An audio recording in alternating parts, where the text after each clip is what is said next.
It is part 2 of the New Year's Nonstop Nickelodeon Extravaganza, and I only have one question for you. Do you have it?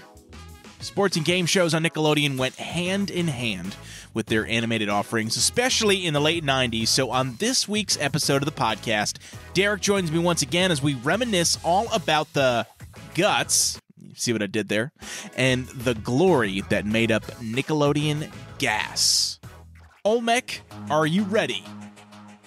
Let's rock. What is it? It's time to go back.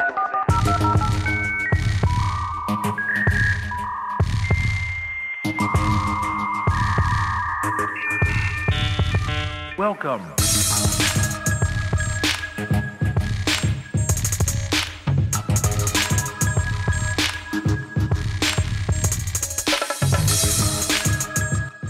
Welcome back to Generation S, a podcast about growing up in the 90s and early 2000s, and welcome back to part 2 of the New Year's Nonstop Nickelodeon Extravaganza.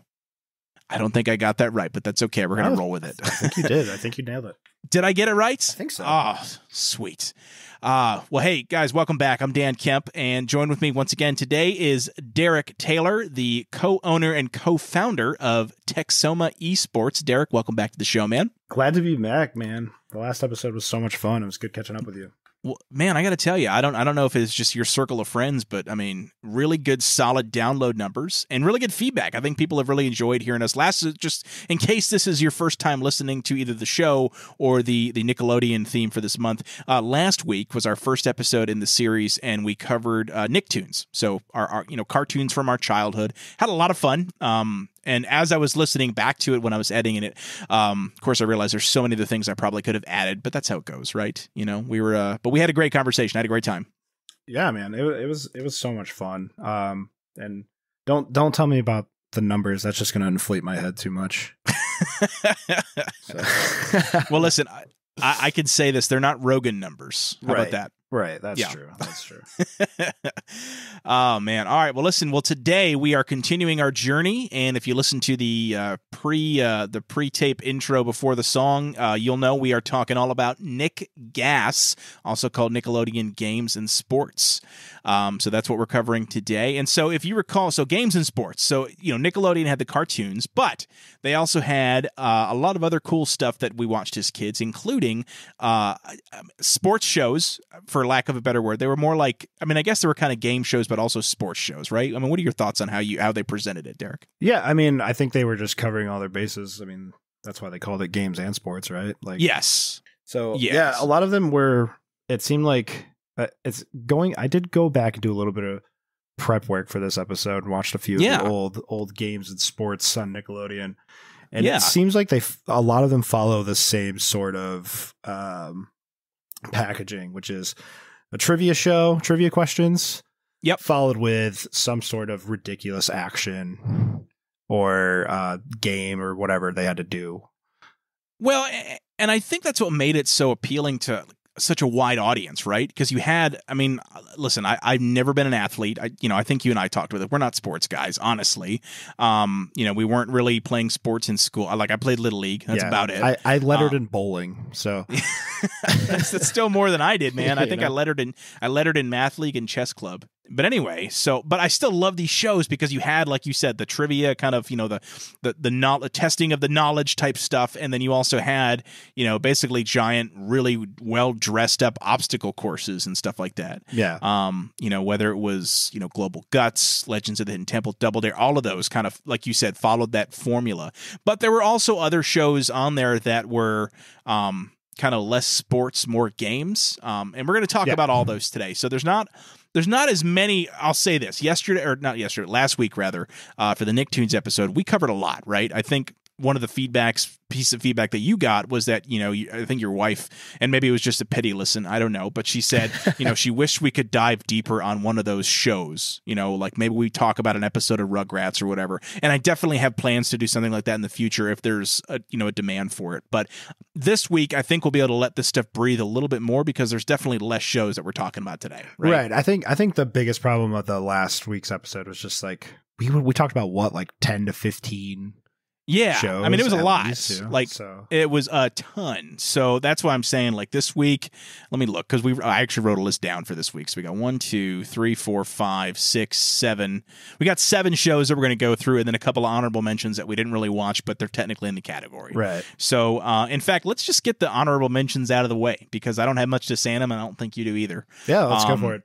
So early on in Nickelodeon programming, you had a couple of game shows called, and apologies, if these were your jam, I'm sorry. They were not mine just because they were a little before my time. But you had Finders Keepers.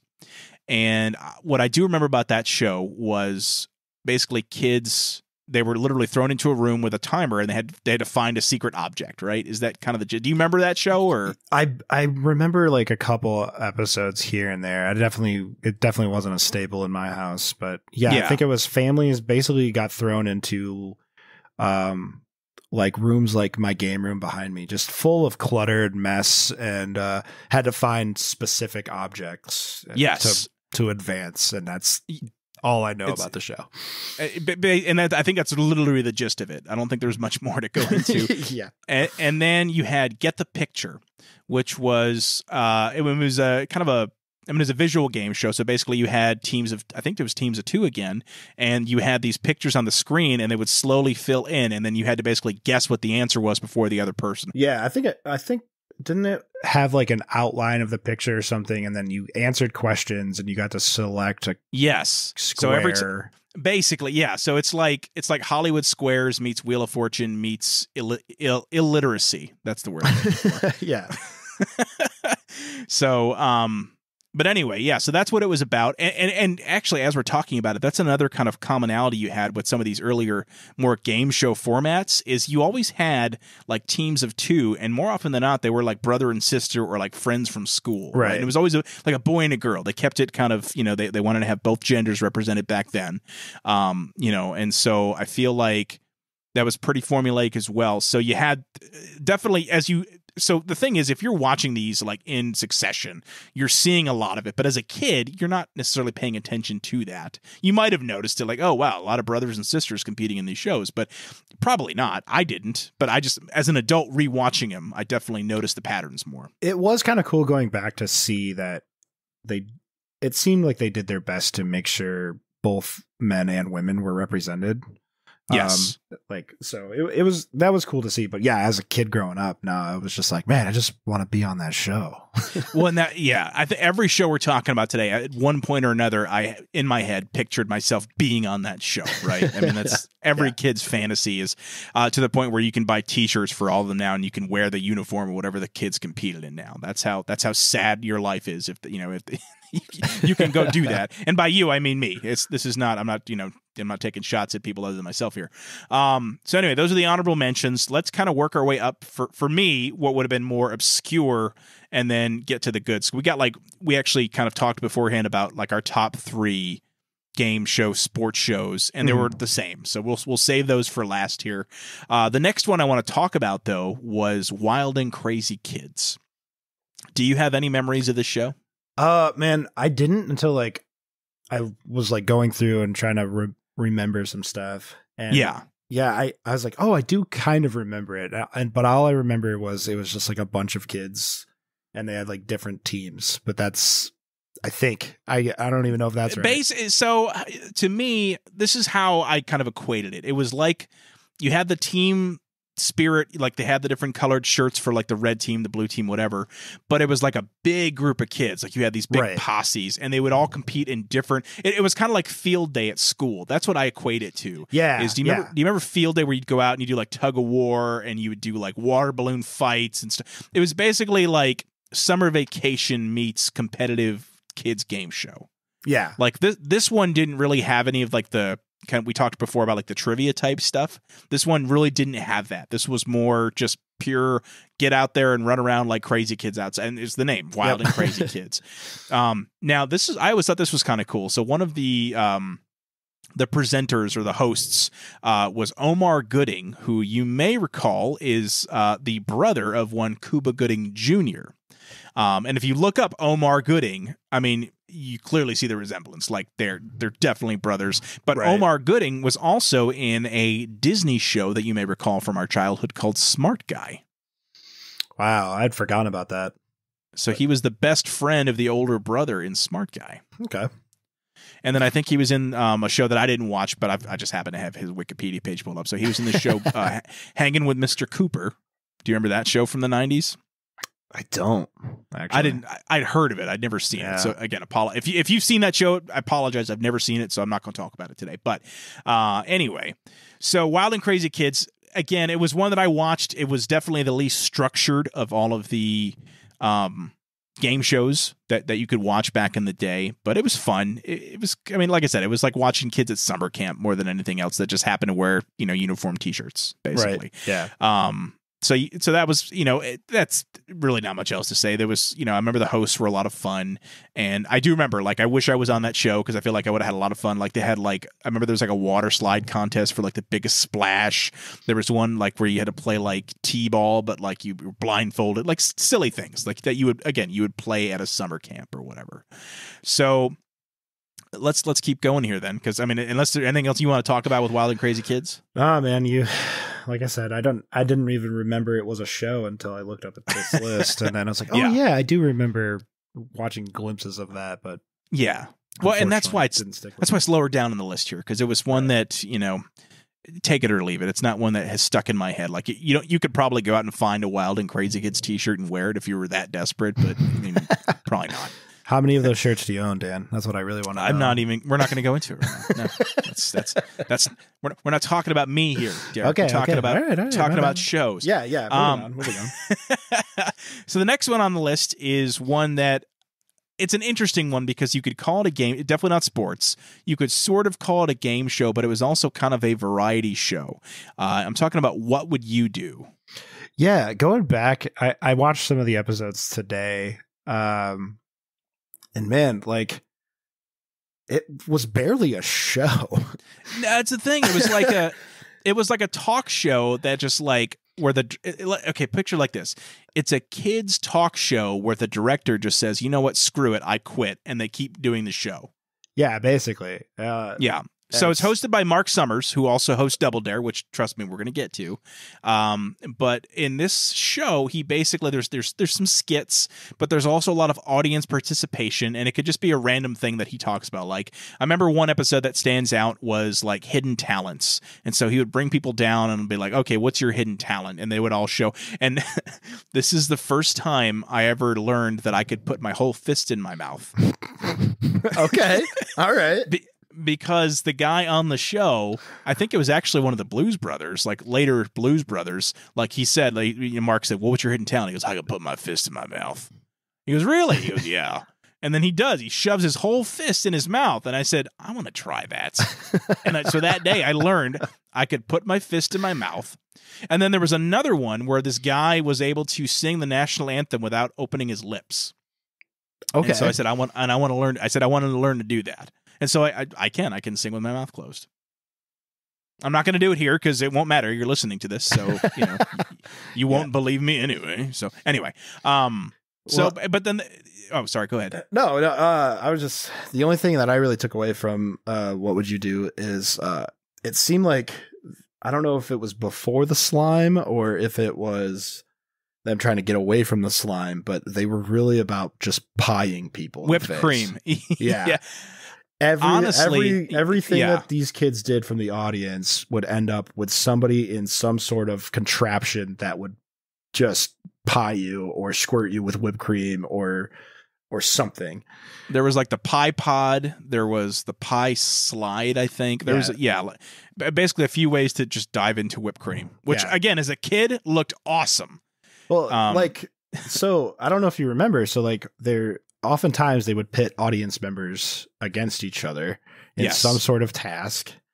And then at the end, they'd be like, okay, well, you guys were the winners. Do you want to get some tokens for the wall of cool stuff and get a chance to win something? Or do you want to pie the other team in the face? And that's usually what they went with. Every single time. I don't know if I've seen one where they took a token to win stuff, which is fair because you later find out that the wall of awesome things is like also got some traps and stuff, so you could just get pied yourself. So yeah, that's right, because you would lift up the lid and somebody would throw a pie through and hit you in the face. Throw a pie, or it'd have something cool in there. I don't know, man. It was a crapshoot, though. At least you're guaranteed to get some sort of satisfaction out of seeing your opponent pied in the face. Otherwise, right? I was like, man, what a way to not have a lot of overhead and cost for just the prize being whipped cream to the face. Well, that's what I wonder too. Like a show like that, does that come about just because, like, hey, Double Dare chewed up like 89% of our budget, so we got to do something kind of on the cheap here? And so, well, what's cheap? What's cheaper than a talk show? Well, not much, as it turns out. So this is fun. So my sister actually went to a taping of it when she was a kid, and she's older than me. She's a few years older than me. But she went to it. She had gone to Universal Studios Florida and went to the show as a kid and was in the audience. She didn't get on stage or whatever, but she watched it. And so, like, I just remember that as a kid because she got a T-shirt like that said, you know, the "What would you do?" I think it was a blue one or something, and she loved it. And so when I first watched the show, it was, you know, my mom always, oh, you know, your sister was on that show. Oh, cool. So that's cool. That was a lot of fun. I was starting to think like, I don't know if anybody real was actually on these shows, you know?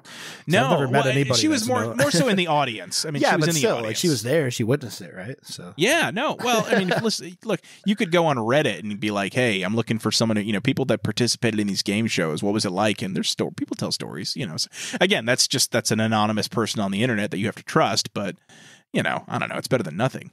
So, so that's What Would You Do? A show that I liked. I definitely enjoyed. I'd watch it again. I have not watched it in a while, but I totally would. By the way, where are you? You know, you mentioned you went back and watched these. Where were you finding them? Was it like on the Paramount channel or just on, wherever? Just on YouTube, man. Jump on YouTube. All right, so I'm going to check these out because like I do have fond memories. Another thing before we get to our next show, I want to make the point of I think most of these shows were actually filmed at Nickelodeon Studios in Universal Studios Florida. Yeah, so I noticed that when I was watching What Would You Do and stuff, they would cut to different skits and stuff about how they did things at Universal Studios and stuff. So for me as a kid, I mean, we grew up in upstate New York, and my family didn't have a lot of money. We didn't really go to Florida we would go on vacations, but we never went to like Florida. That was like, to me in my head, was like the holy grail of family vacations, was like Universal Studios and Nickelodeon Studios, Florida. I remember when I was like 13 or 14, I had gone with a friend to Disney and Universal, and that was I had a lot of fun, but that was kind of past like the peak for me, like Nickelodeon, like wanting to go to Universal Studios Florida for Nickelodeon, because I think by then even it was maybe either shut down or just wasn't doing anything. But what about you? I mean, was that like a life goal for you as a kid? Was the Universal Studios? Not really. Not that I think about it. No, it just didn't really stick out to me. But I was also a kid that, like, we didn't go to a lot of theme parks, but you know, not to get super into my backstory here, but I am a product of, you know, divorced parents. So every summer my dad would drive from Oklahoma to New York, pick us up and drive us back to Oklahoma. Okay. We would take, you know, we would go to cool stops along the way. Yeah. And then, and then 2 months later, he'd turn around and drive us back because we had to go to school. Bring it back. So that makes sense. Yeah. Yeah. Okay. And that was before Google Maps, man. Like, oh my God. Well, he had it. Well, I mean, fortunately, well, the one thing you learn as an adult, at least, is most of the driving you do cross country is pretty straight. Like, once you find the main road you want to get on, you're on it for like hundreds of miles. Yeah, but it's the when you have to get off is the tricky part. Yes. Yeah. So like, did he have you like looking at the map like, all right, Derek, let me know when we get to this stop here, and then tell me what exit it is. Luckily, he just realized that I was a preteen, a teenager, and I was just going to sleep in the cocoon in the back seat. Nice. So no, not really. Okay. Well, no, fair enough. All right. Well, sorry about the tangent there. I wanted to address the fact that Universal Studios to me as a kid was like the Mecca, and I never went as a kid. So you know what? That's okay. I've been as an adult. It's fun. It's just not the same. All right. I haven't even been as an adult, so you're doing better than me. Oh, dude, Universal Studios is great, man. Like, I know. It's a ton of fun. My wife's been begging me to take her to the, I think the Harry Potter's. It is. I've still never been. Right? Yeah, so, you know, look at that shameless plug for a previous episode of the podcast. That's right. Go check it out. Harry Potter episode. That's right, man. Me and my wife talked about Harry Potter in a previous episode, and I mentioned to her because she's been several times. I've yet to go to the Wizarding World of Harry Potter, and I really want to. I just haven't had a chance to. All right. So the next one I've got on the list here is one that I have a lot of fond memories of that I think probably one of the coolest shows I'd ever seen as a kid was Nick Arcade. Dude, I loved Nick Arcade. Nick Arcade was the holy grail show for me. It was because you got to be in a video game. Yes. And play video games throughout the show. Because, I mean, that's kind of our thing, man. We were not athletes, so we played video games. Right. I was pretty dead set that I could beat every one of those wizard challenges. Oh, the ones where they're like getting hit by these weird fireballs. I'm like, dude, what are you doing? It's right there. until you like read behind the scenes that they're on a green screen and someone's throwing like volleyballs at their head or whatever. Could you imagine how hard that would be? Anyway, let's probably preference the show, I guess. Yeah, so Nick Arcade, no, good call. So Nick Arcade was a that was where we start getting into the classic Nickelodeon formula of like trivia and then like physical activity. In this case, the physical activity was playing video games, but I digress. It was teams of two still, if I recall correctly. Yes. Yeah, it was still teams of two. Yep. Yeah, it's brothers and sisters, whatever. So siblings, and they would start off with questions, like they would answer. They had the pop quiz challenges. They had just regular trivia questions, and then they would compete in video game challenges where you had, I think it was like usually around like the high score, right? Yeah. So they had a board up, and you had to when you were in control of the question or you answered the question correctly, you got to move Mikey, the character, around the board by just saying a direction that you wanted him to move in, and he would uncover things like different challenges or bonuses or bad guys and what have you, and then that would lead them to do some high score or score challenges. They had to get a certain score within like 30 seconds of this arcade game, and each episode had like different sets of arcade games, and they got to pick which ones they played, basically. Yeah, and once one was played, the next team or next time it came up, that would be like, it would be grayed out. They couldn't play it again. Right. And I totally forgot about Mikey, because it was like he would walk around on what to me looked like the overworld from like Super Mario Brothers 3, right? It was like a whole, it was just like this big map with just a grid over it that he would walk around. Oh, it was oh God, I didn't. He always played like cool music and yes. Oh my God, that was it's like the epitome of a '90s show. I mean, I know we say that about pretty much every show we're talking about here, but this is like the epitome of a '90s show with the music and I remember this was funny. So we talked about the arcade games. Some of them I didn't know were actually real. They all were real games, but like I remember one time they played like Sonic the Hedgehog 2. And I'm like, wait a second, that's not an arcade game. I was curious as to how they did some of that stuff. No, but like I guess that you could modify it and play out a joystick or whatever, or maybe they were playing with controllers and you just couldn't see it. Who knows? But either way, I just remember they sucked at Sonic 2. I'm like, these kids don't get it. Dude, they were almost all of them were bad at the video games. Right. Like they couldn't have picked worse people to play Nick Arcade.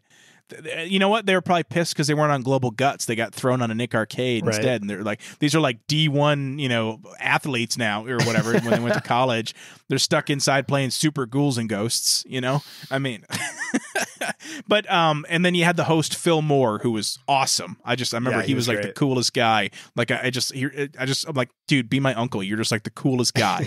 I just wanted to high five him, and he seemed so into it, and he just seemed really fun.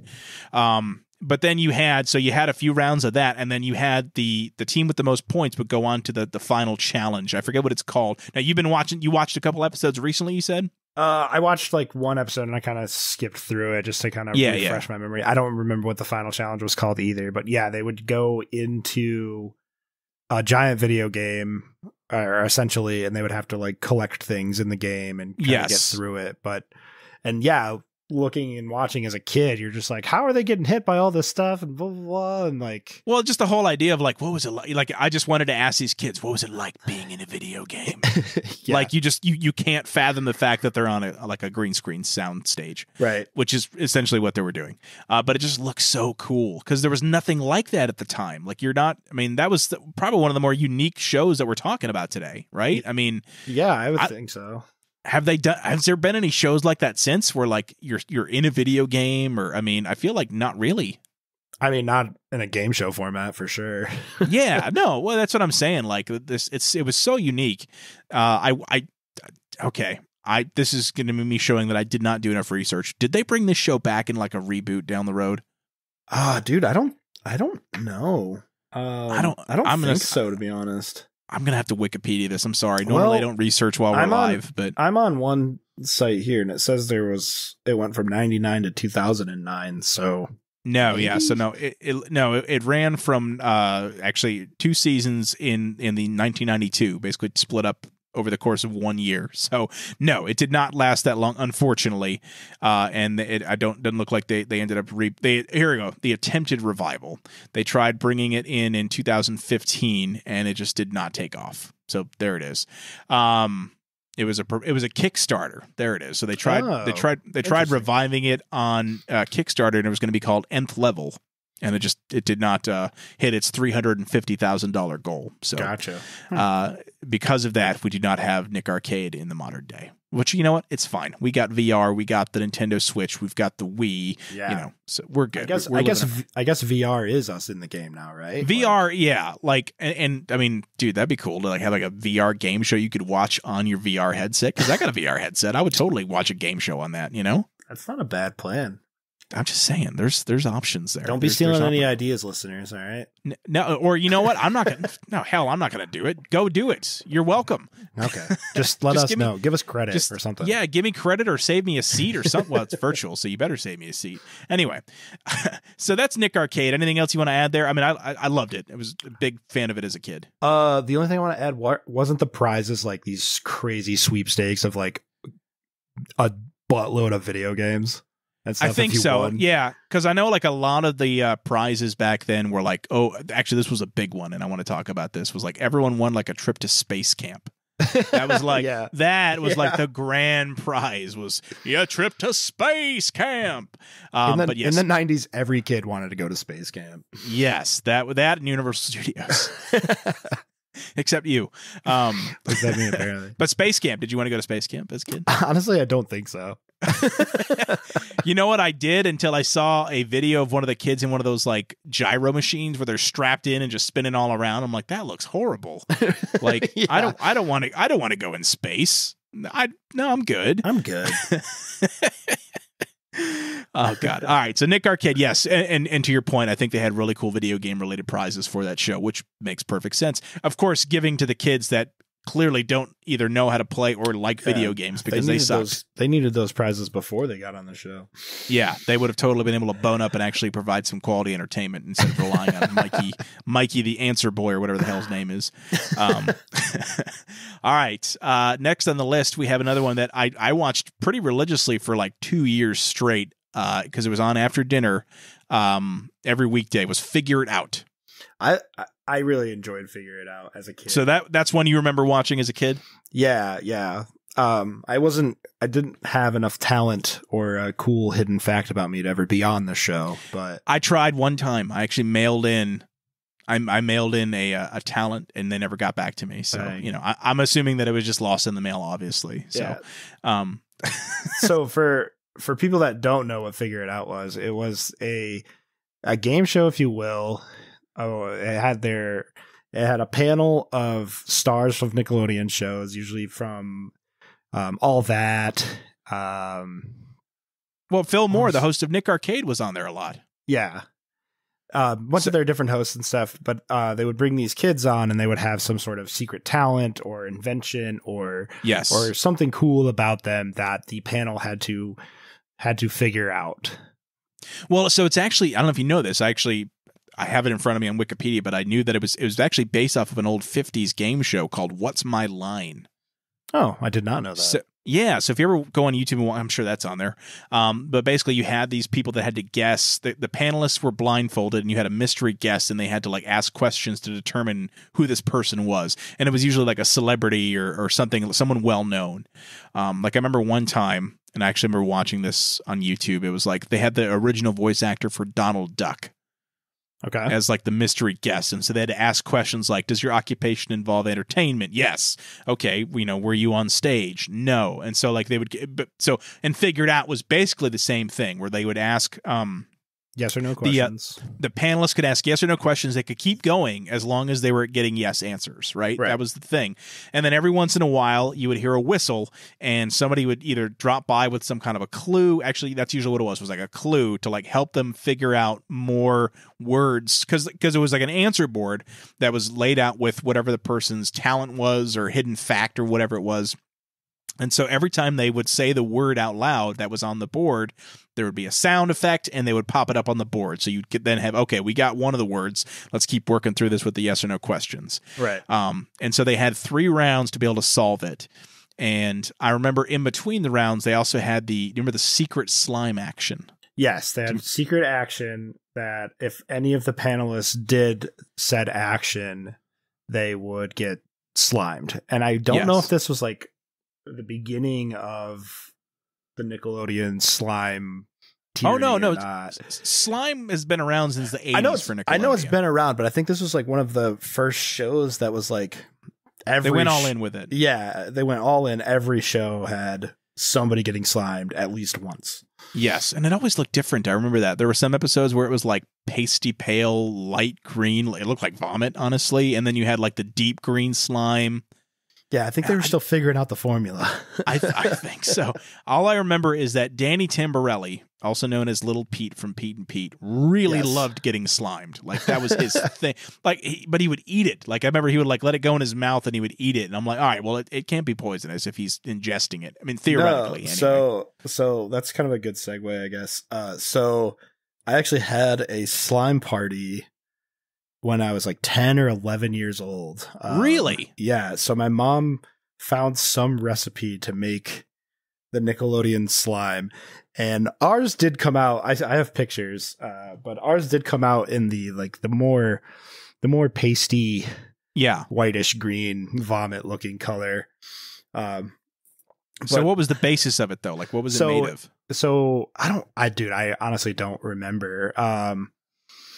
I want to say something with like Jello or something, but yes, it was edible. It wasn't toxic in any way. It's probably like cornstarch and water and some green dyes, probably. Nice. Well, because I remember an interview that Mark Summers did, and I think for his shows that he did, any slime was like with oatmeal or like vanilla pudding. And again, edible stuff that with like food coloring or whatever. But yeah, I got, but like the fact that it looks so different every episode, I'm like, okay, they're messing around with something backstage. If my memory serves correctly, I remember it being kind of salty, but I don't know. Again, that was like, 20 some odd years ago, man. Yeah. But the slime party was based off of like all of these different game shows that we were to talk about. So I love it, man. I wish I could. That sounds so cool. I never did anything like that, but that sounds fun. So there's a couple more things I want to mention with Figure It Out. So one, the host, Summer Sanders. Let me tell you what, like, I don't know if she was my first like blonde that I fell in love with, but she was a fine specimen of a woman right there. She was nice to look at, man. She seemed like a lot of fun too. So well, she's beautiful. She was, and she was an Olympian, and like she was an Olympic swimmer, and that's how she became well known. And then I didn't know that at the time. I found this out afterwards, but I'm like, oh, she's just a beautiful. Like I don't know. She just reminded me of like a really attractive 3rd grade teacher or something. I don't know. Fair. I don't know. She's beautiful. So yeah, anyway, she's very pretty. And then I remember the panelists were just so much fun, especially like the All That cast, because they were just hilarious. They clearly, you could tell, were like very much enjoying themselves. Yeah, just goofing off the whole time. Yeah. Almost seemingly getting things wrong on purpose. Like just because, and that's the thing too. I remember one time, and I felt so bad for the contestant. So her talent was she sang the national anthem at the World Series. Okay. And which is really cool, right? Yeah, that's really cool. So Lori Beth Denberg from All That, in the first round, in her second question goes, did you sing the national anthem at the World Series? Like almost like a joke, and like filled in the entire thing. That kid got they got maybe like a pair of Skechers as a consolation prize. Man. They got so screwed over. Now it was cool because they showed her video of her singing, and I thought that was really cool. But I just felt so bad because she got dicked over pretty bad.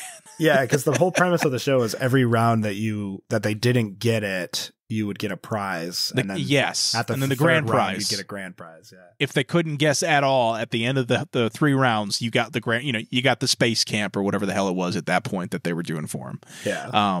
I think the Bahamas came up once, or they threw him in like a Bahamas resort or something. I feel like that was a thing. Because I think that's how I heard about what the Bahamas were. It was from like a Nickelodeon grand prize.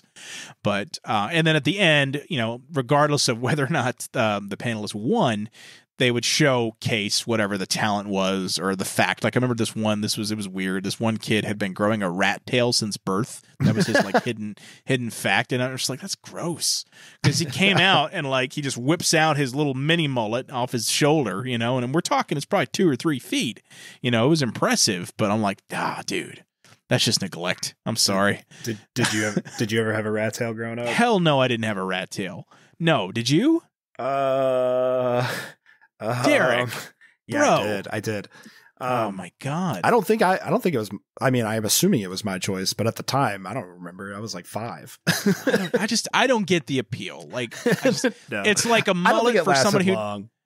I don't know. My son has like a natural one on the back of his neck. Like it literally, you can see it's like a deep kind of triangly cut that will grow out if we were to let it. Oh yeah, he's got a ducktail. Yeah, he does, man. We don't. I mean, he gets his hair cut every couple of months. Trust me. But and I'll make sure they like listen. I know you're buzzing back there. Do me a favor, just do a close shave on that. Right, let's even that out. Let's straighten that out.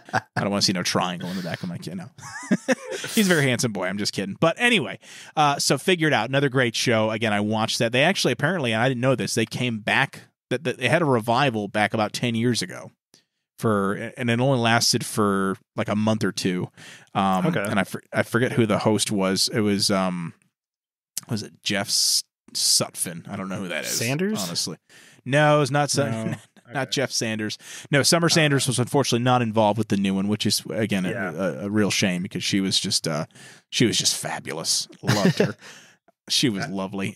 Yeah, in my research of like going back to watch, I think one of those newer ones popped up, and I was like, I don't want this, and I got rid of get this nonsense out of here. They also had what was it? Figured Out Wild Style, which was like an animal based talent. Yes, I forgot about that until you just mentioned it. But yes, they did, and it was but it was people still, but they had to guess what their talent was, and it was animal related or something, right? Right. Yeah. So I barely remember. That was later on. I think that was near the end of it or whatever. As far as the initial run. But man, I love that show so much. That was again another show. All of these so far, I wish I could have been on because they were just so much fun and they made them seem so cool for kids to be involved. Right. Which I just again Nickelodeon to me. That's why Nickelodeon is, in my opinion, the greatest children's program, channel, whatever you want to call it. I feel like they have resonated the most because it never felt, even though I'm sure it probably was, it never felt like Nickelodeon was just about making money and getting your money. It really didn't, right? Because beyond paying for a cable bill, I got so much satisfaction out of just watching Nickelodeon on TV. But I didn't necessarily feel like I had to go out and buy toys or video games. Honestly, I feel like they didn't make as much as like Disney did as far as stuff you could go buy. It just felt like I think the major thing was just like the slime, like GAC. They had toys, like that, but it wasn't like based off of a specific character necessarily. Right. It was like stuff that you could all do. And so I think that was like what really set it apart for me. Like I'm always going to be a fan of Nickelodeon. I haven't watched it obviously in many years.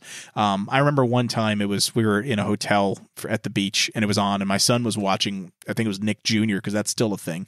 And I didn't know any of the shows, but I felt like because they had the bumpers and the sweepers between the shows of like the Nickelodeon Orange, and you watch that and you can think about how you felt watching that when you were, my son's age 4. So like watching it at 4 years old, like this is just so cool. It's so fun.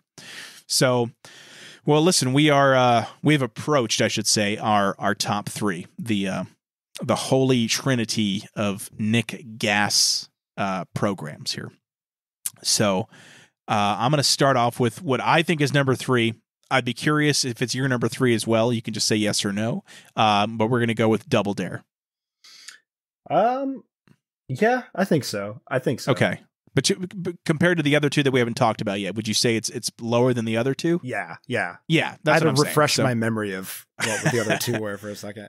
Yes. Dude, yeah, definitely. come on. I know. Yeah. I know. I get caught up in the conversation, man. I'm like, what did we talk about already? Right? So Double Dare, hosted by Mark Summers, who, if you don't know him from Nickelodeon, you may know him from the show How It's Made, because he hosted that for many years, is the classic Nick formula. It started off with two kids, usually brother and sister. They would answer trivia questions, and they would be involved in physical and often very messy challenges. Things as simple as like, okay, you got to fill up this bucket with water balloon liquid, but you can't use your hands to do it. Like, it was silly things.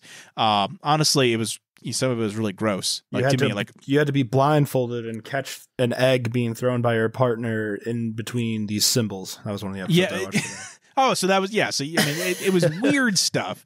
And I remember they had like a board game too. I never had it as a kid, so I don't know how to play it, but I feel like I should track that down and do like a video review of it or something, because it looked interesting. I just remember because I looked it up and I was like, oh, there's a lot of yellow. Because I remember yellow is like the color of Double Dare to me. Like, when I think of, in my head, the color palette of Double Dare was yellow and then pink. Yeah, like little pink. D's. Yeah. It was like pink packing peanuts on the backdrop. Oh, okay. They're little, and then you had the D's too. They're either red. They were red or blue, I think, depending on because you had the red team and the blue team. Anyway, so that's the general gist of the early rounds, and then the winning team, basically who had the most points, winning the trivia questions at the end of the first two rounds, would go on to the final round, which was the super sloppy obstacle course. And this is where Double Dare, in my opinion, stood out. You had this final challenge. This was because you had Nick Arcade, and which had a very similar kind of structure with this final challenge. This was an obstacle course where, before they started, there was 8 different obstacle courses, and Mark Summers would take the kids around and explain each one, so they theoretically should know, okay, what is this? What do I have to do? Now, the goal of every one of these was to grab the red flag that was hidden somewhere on the course, right? Yep. Yeah, so you had to grab the red flag and hand it to your partner that would go do the next obstacle in that course. Yes. So they would take turns. And honestly, I got to tell you, man, just seeing what these kids went through. And I know there's shows that we haven't talked about yet when it comes to athleticism, but dude, these were legitimate. As a grown man watching these kids, I'm getting my ass is tired. I'm watching these kids struggle to climb up a slimy slide, and I couldn't do that. They were legit. Honestly, I think I even heard somewhere there was kids getting broken arms and stuff. They were getting. I don't doubt it. Yeah, it just was a freaking OSHA violation waiting to happen. But do you have any specific challenges or courses from that you remember watching as a kid? That, it's really cool, or ones that stood out? The one that always stands out is digging through that giant nose. The nose, yep, yeah, picking the nose and getting the flag out of that, and their arms would come out just covered in whatever goop they had in there. Probably green whipped cream or something. But yeah. So that's the big one that stood out to me. Yes. There's a couple more from me. That was definitely one for me. But there was also the giant teeth that you had to crawl through and go down the back of the throat. Yeah, of chocolate syrup or whatever the heck it was. Whatever gross thing they came up with. That was gross. Double Dare to me, we talked about what would you do with the whipped cream? That looked kind of appealing. This just looked gross to me. Yeah, well, dude, the episode that I watched was I don't know why a lot of it was egg based. So this kid is just getting covered in eggs. Yeah. Oh my God. Raw eggs. This show probably single-handedly invented salmonella. Let's be honest. Yeah. If it came back that some of these kids died after being on that show from salmonella, it would not surprise me. Or at least very sick and maybe paralyzed. I don't know what salmonella does. I haven't researched that.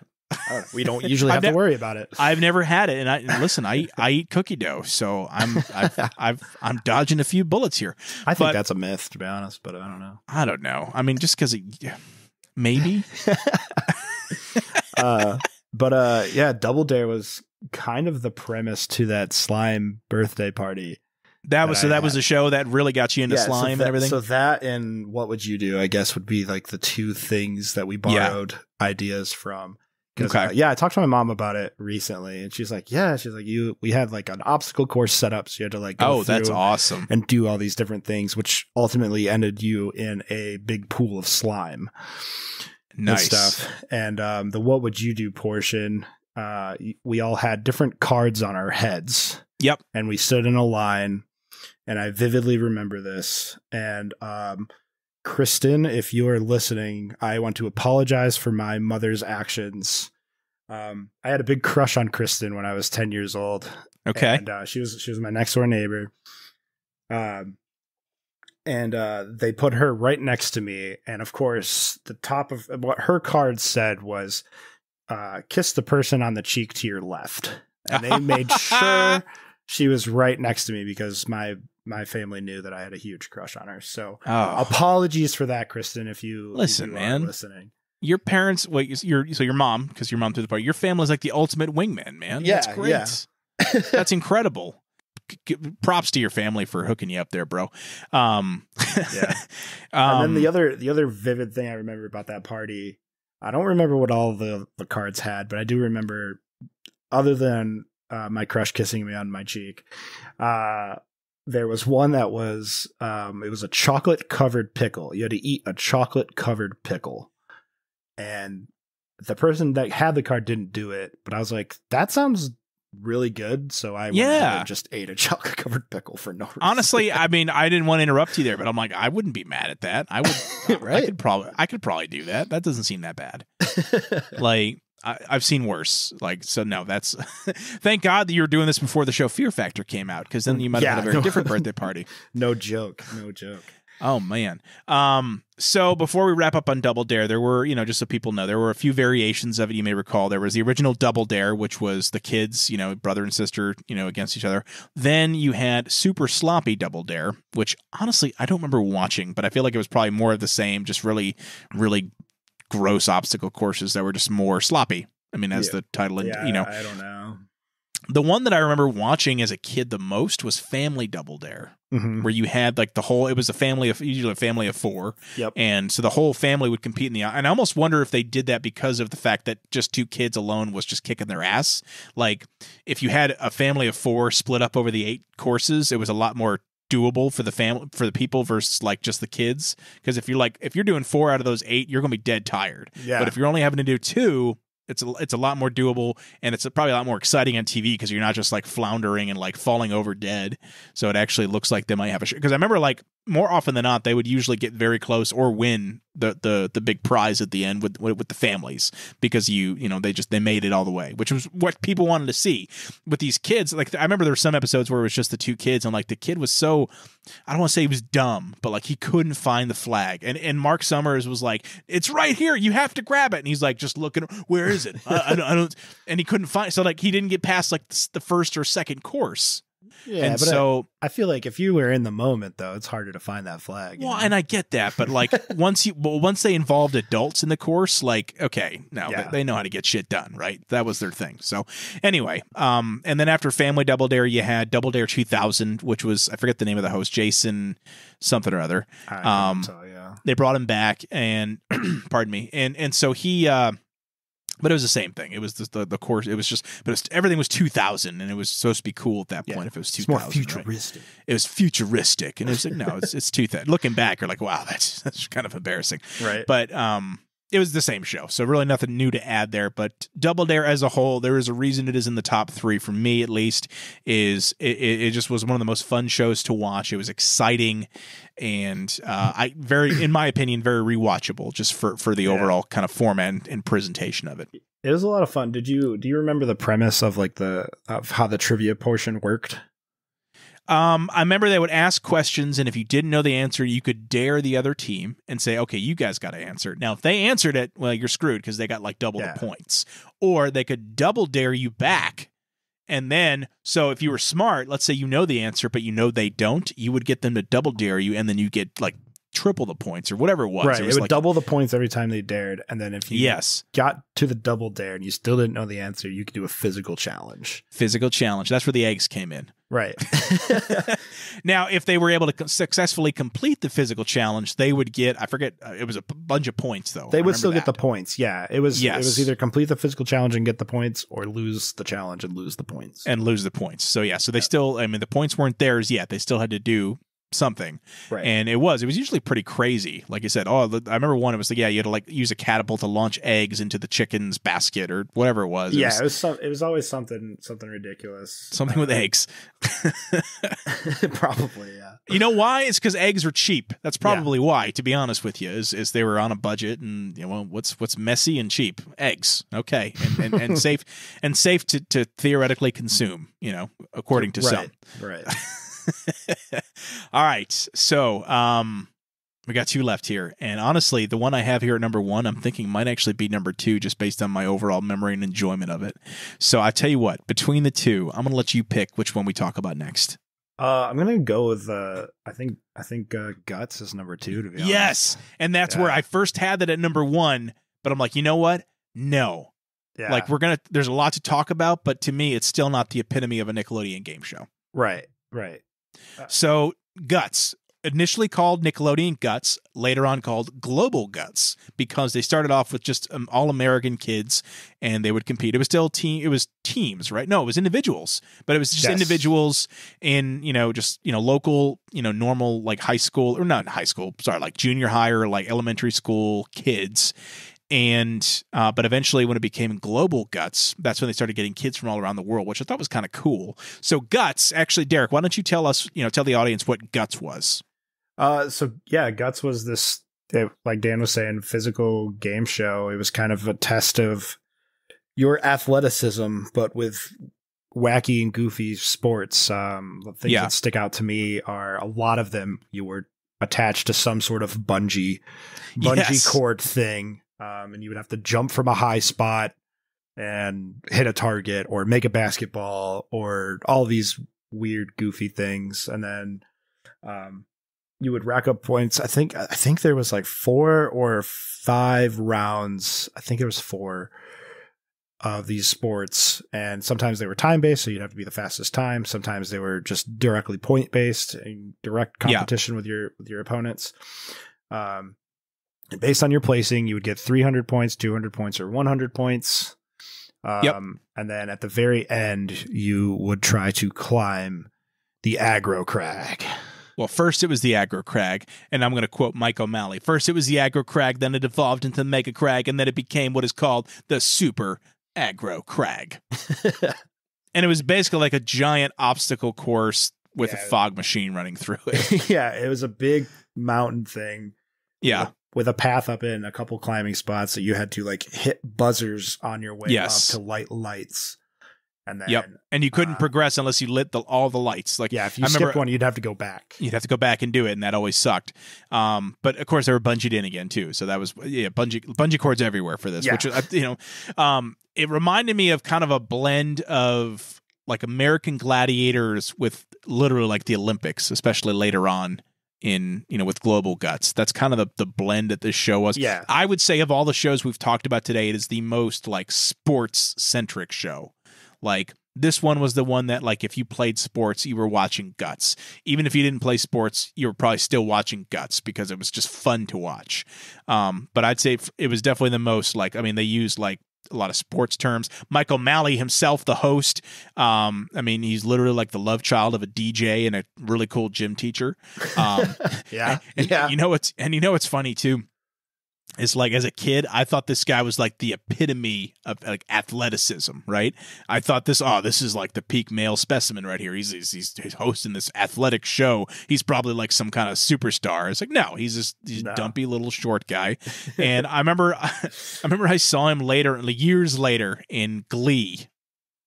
Remember that? Did you ever watch Glee? Oh, he was in Glee, wasn't he? He was Kurt's father in Glee. Yeah, he was. I just put that together, yeah. And so I'm like, wait a second, this is not Mike. And it was Mike O'Malley. But I used to love it because what he would do is he would be very fast talking, right? That's where the radio DJ part came in, and he would explain the rules and say, this is so we're going to do this. Let's go to the rules, Mo. And then he would kick it over to Mo. Moira Quirk was her name. Yeah. And she was just a lovely British lady that would just tell you the rules of whatever the challenge or the activity was, and be like, usually at the end it was like most points wins or best time wins, and she was just so prim and proper. Again, another lovely, beautiful lady. Like, I feel like another thing a lot of these shows had in common, there was a lot of beautiful co-hosts. It was or main hosts in the case of Summer Sanders, right? But just a lot of beautiful women, man. It was lovely. So you had, and like I said, when it went from Guts to Global Guts, other than changing the name of the crag, I don't recall anything else really changing about it, right? It was pretty similar. No, yeah, it still had the same premise of, you have 4 activities leading up to the obstacle course that is the crag. Yep. And then I think when they brought in Global Guts, I think that's when they did the medal ceremony at the end. At least maybe they did it with Guts. I remember with Global Guts for sure, where Mo would go over there and put the bronze, silver, and gold medal on each of the people, and then the gold medalist, of course, also, and I want to talk about this for a second, got a piece of that radical rock, the piece of the crag, the big glowing green rock trophy. Yeah, that everyone wanted as a kid, and now I found it on Amazon, and I'm probably going to buy one. I'm not lying. Did you really? You got to send me that link. I'm probably going to buy it too, dude. Oh my god, there's so many different like aggro crags, and listen. Oh my god, I was thinking about just 3D printing one because I do have a 3D printer now. So, dude, yes. Well, that's where I found a lot of them were like 3D printed crags. So if you can do it. Yes, that's great. And then with the Global Guts, whoever won, they would wear their country's flag, and they would all do like a victory lap around the track. Yeah, it was very like, Olympics. Very Olympics. That's that's where the Olympics kind of came in there. In fact, they actually had with Global Guts, they usually had like a Olympic athlete guest star. I think I remember that. Yeah, that would like go like either give you tips on the obstacle or at least went through one of the obstacles or something that they had to something do. Where they would kind of like just like endorse it for the kids or whatever. Yeah, I remember that was pretty cool. I tell you though, man, like this was, and it was probably true for all the shows we've pretty much talked about, but like I feel like this was the one because I didn't do sports in school where I felt like I wanted to. I feel like this was one where like, nah, I probably couldn't handle this. It's too athletic for me. Yeah, I think my toxic trait was I could, and reality I couldn't.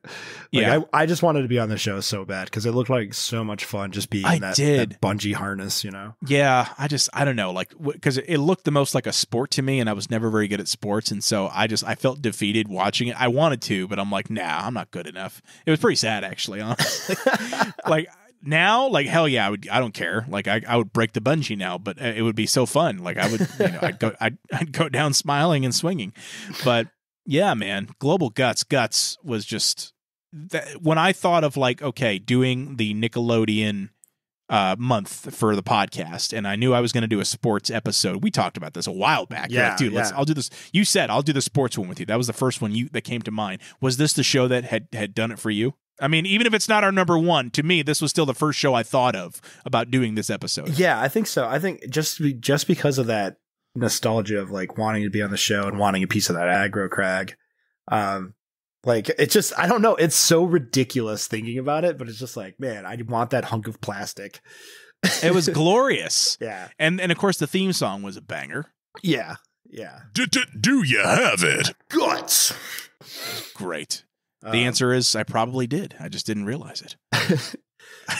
So when's the last time you've watched an episode of Guts? Of Guts? Oh, yeah. God. I mean, probably at least 5 years. Why? Man, I was just, like I said, I was doing some research, just kind of going through some episodes. And I watched one, and there was this one obstacle where they're, of course, on bungees, but it was called the Invisible Boat.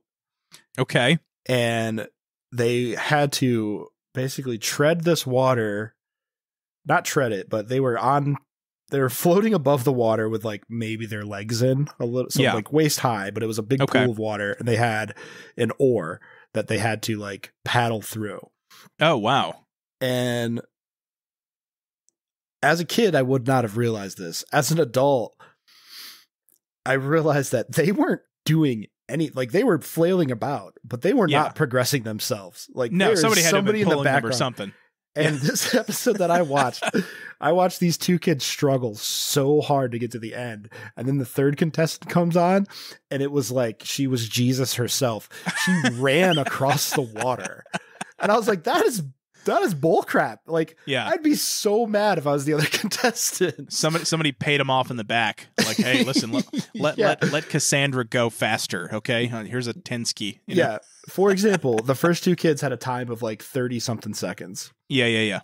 This girl cleared it in 7. That's awesome. I was like, oh, maybe this show's a lot more rigged than I thought. Oh my God. Just like real sports. No, I'm just kidding. Right. Oh, that's amazing. Oh, it's such a good show. All right. Well, listen, this brings us to the holy grail, the Mecca, whatever you want to call it, the top show on Nickelodeon games and sports. Truly, in my opinion, the best combination of games and sports. Some would say it's pretty legendary.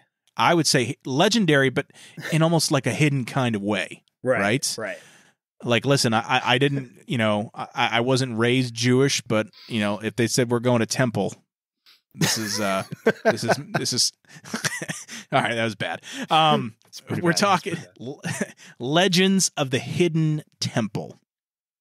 And I mean, listen, this was, in my opinion, one of the coolest game shows, children or otherwise, that's ever been created. Because let me just give you the, for those who may have forgotten what this gem of a show was all about, you had a multitude of teams. I want to say it's 6 teams to start. Yep, you had 6 teams, and they were all teams of 2. Yes, and we're going to go back to those teams in a second because I want to pick your brain and see how you do on this, because I'm sure anyway. So you had these teams competing, and what started out is that there's a physical challenge to narrow it down to 4 teams. Those 4 teams have to then compete on what is called the steps of knowledge. They have to answer correct questions and go down these steps. There's only room for 2 teams at the bottom, so you better have your foot ready with the buzzer.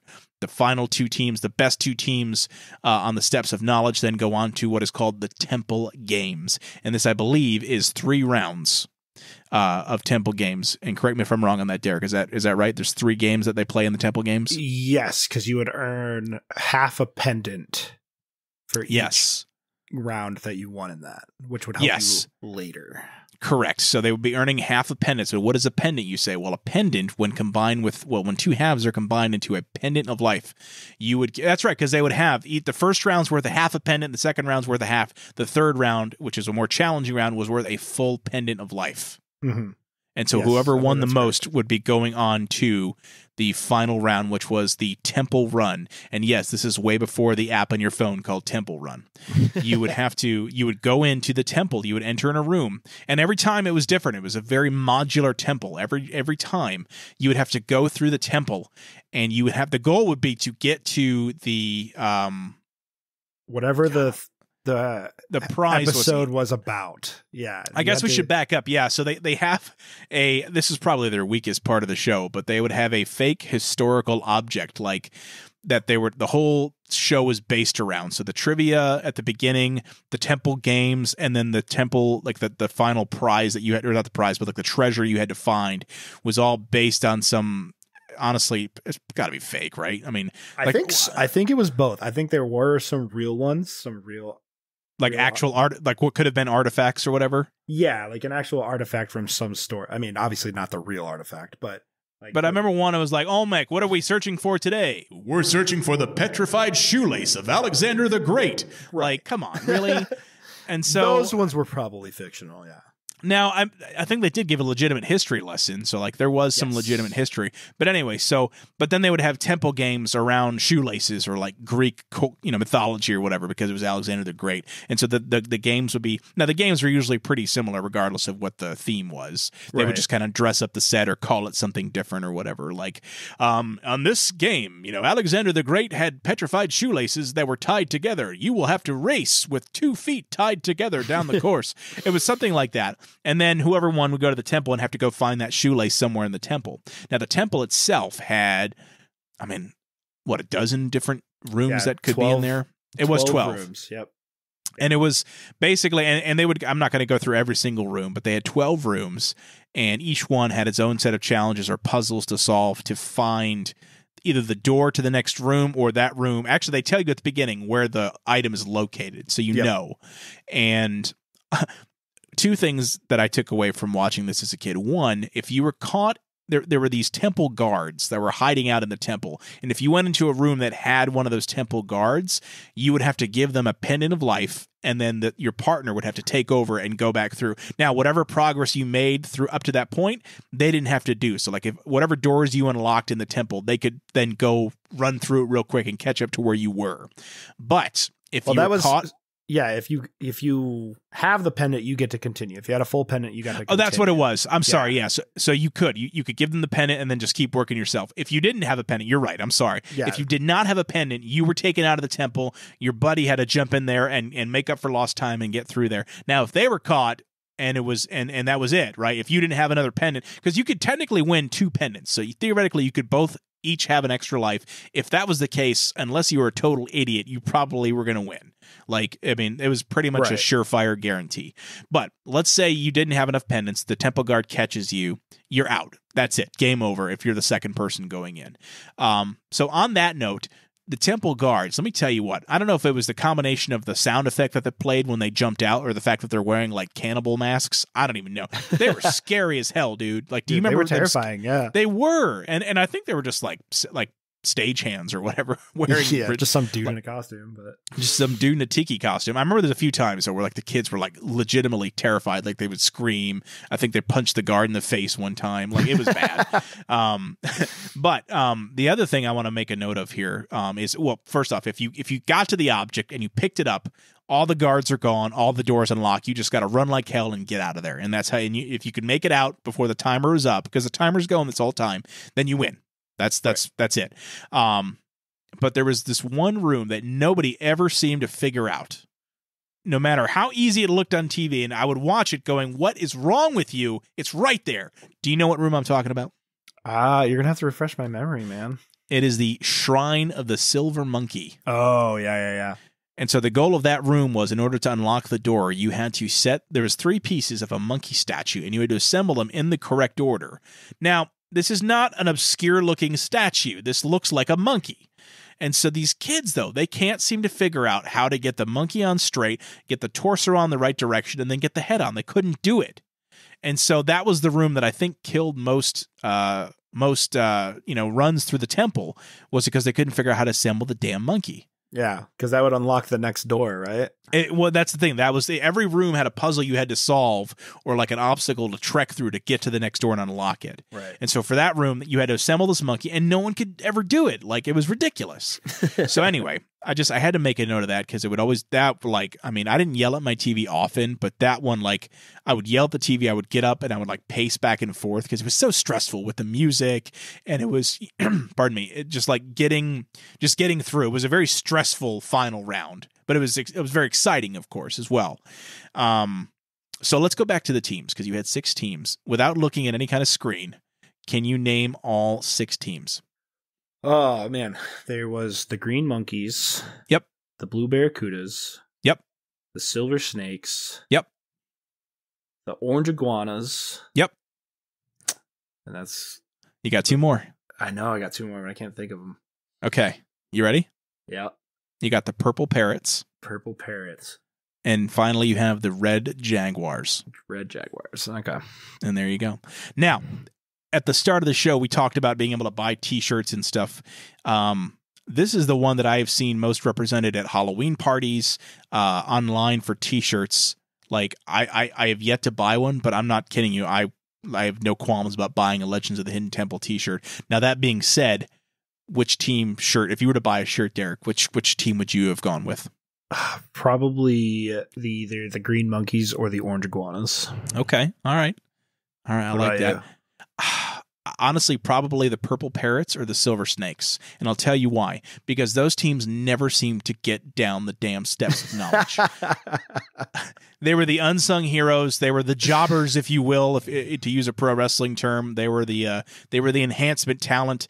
The Red Jaguars flew, or these guys walked so the Red Jaguars could fly. You know what I'm saying? Like, these guys, They just always, I think they pulled like the dumpy kids for those teams or something. I don't know. They were either really athletic and really dumb, or they were really intelligent, but they couldn't climb a wall. Like it was one or the other, because they never won. I don't think I ever saw the Silver Snakes make it to the Temple games. We'll just say that. So anyway, that's my reasoning behind there is, listen, show some love to the Purple Parrots and to the Silver Snakes. So, oh man. But listen, that brings us to the end of Nick GaS. Now, Nick GaS, by the way, it's not just a term I made up to sound really clever for the show. It actually was a channel for a while. Do you remember that when it was on cable? I do not, to be honest. I thought it was just a block of No, that's what it started off as. Yeah, it was like they would have a Nick GaS weekend where it was just all games and sports. It eventually on cable though, and my sister actually showed this to me when this was in probably the mid 2000s. They had a Nick GaS channel, and that's where I first saw some of the earlier stuff like Finders Keepers and Get the Picture, because they would air all the games all the time. Like, and it was like you could watch like 3 hours of Global Guts, and it was great because I was a teenager at the time, and it was just the coolest thing to be able to just go back and watch just the game shows, and it was a lot of fun, and so I just had such fond memories of GaS. To me, I mean, I guess every single episode I'm doing this month is like what made Nickelodeon, right? But this is just as good as Nicktoons as far as memories for me, man. I don't know about you, but like to me, this was just as much of my childhood watching Nickelodeon as the cartoons were. Yeah, I agree, man. Especially Double Dare and Legends of the Hidden Temple and Guts. Like those three. Like, they just stick with you. Mm-hmm. And I'd say probably, I mean, they're the three that are still around as far as you see people throwing on Facebook memes or whatever. Like these are the shows that they're talking about, right? Right. For good reason, because they are. I think they've aged the best. I would say Figure It Out is pretty good too, as far as that goes. But the top three have aged the best. They're infinitely rewatchable. They're so much fun, and yeah, I mean, what else is there to say? They're terrific shows, and it's a terrific part of such a storied network in Nickelodeon. All right, man. Well, listen, we've covered a lot today. Actually, we did talk longer than I thought we were going to. I guess we had a lot to say about these. But any final thoughts on Nickelodeon games and sports? Man, just bring back Legends of the Hidden Temple, please. Well, listen, I have good news for you. Oh? I'm pretty sure, now I might be wrong as of 2023, but I'm pretty sure there is a revival of it right now on the CW. Actually, it just wrapped up last year with adult contestants. So if you want to see what you would have been like as an adult participating in the show, it was on the CW. If you look up Legends of the Hidden Temple and check it out, because I think you'll either really love it or really hate it. Right? Like, does it still have the charm that it does, or did they really, really butcher it? Yeah, I don't know. I honestly have not watched it, so I don't know. I will have to check it out. I know that my sister-in-law watched it and really liked it. Is all I know. So, and she's a few years younger than us, but pretty much our age. So I will need to check out and see, what was going on there with the revival on the CW. So, all right, man. Well, listen, before we wrap up, just like last week, and I know it was only a week ago, so maybe nothing new in your world, but with Texoma Esports, you got any other cool events coming up that you may have forgotten to talk about last week? Nothing that I can really think of. We still got our Smash Pete event at MSU that's going down on the 21st. Yes, the 21st. So if you're in the Wichita Falls, Texas area, come on by. It's like $10, $15 to play. I can't remember at the top of my head at the moment, but a lot of talent, a lot of newbies, everybody just coming to have a good time. MSU is really, really good to us, so come check that out. And then I think sometime in March, we're going to be doing something with Falls Con. It's just like a big expo of board games, and we're going to be running a tournament there with them. They'll be running, I think, D&D one-shots and all sorts of things. So that's Falls Con in March. It's also going to be in Wichita Falls. And other than that, check us out on Twitch. If you can't make it to the 21st, we should be live that day with a tournament. So if you enjoy competitive esports, playing Super Smash Brothers, or listening to children hit each other in a video game, come check us out. There it is, man. And don't forget, you guys are on social as well, right? Facebook, Twitter. Yep. Anywhere. Instagram. Yeah. Any social media, just check us out. Texoma Esports. like I said, like Dan said, we're on Facebook, Instagram, Twitch, YouTube, TikTok, you name it, we're there. And if we're not, let us know so we can be there. There it is. All right, man. Well, look, Derek, thank you for coming on, man. This was a lot of fun. Now, unfortunately, you're not going to be joining me for the last 2 episodes in the series for Nickelodeon, but I definitely, we'll have you back on in the future. We've been texting about what we're going to do again. So yeah, man, this has been an absolute pleasure. I'm really enjoying this. I enjoy what you do. I hope your audience enjoys listening to me and you and all of the people that you have on, because it is a treat just to relive some of these memories and get reminded about these shows that. Yeah. We may have forgotten, but are still hidden in a cabinet somewhere in your brain.